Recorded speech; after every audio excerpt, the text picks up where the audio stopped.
do kouta. Tak, pověz, co se stalo. Profesorko, ten příšerný, to si vůbec nedokážete představit. Nedokážete si to představit, pokud to neřeknete. Ano. Stůj tam, kam jdeš, to je. To se vůbec nedokáže.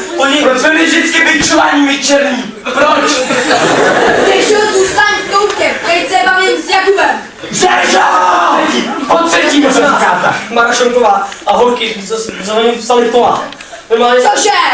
no z garáží ukradli, ale to No to si s nimi a to nic není, to to vůbec není ono, oni, to je příšerný, oni jeli a vyjeli a Jsi chandlík, musíš mu brečet.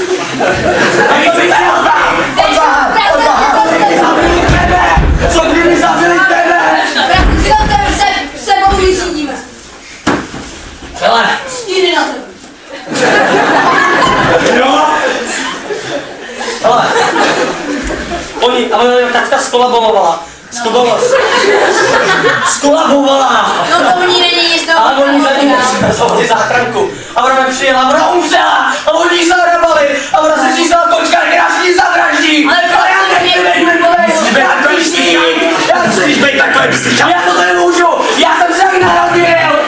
Prosím tě, Kubo, spát, z toho se Já nechci špát, já nechci. Večerka! Uklidni se, hele, my to nějak vyřešíme.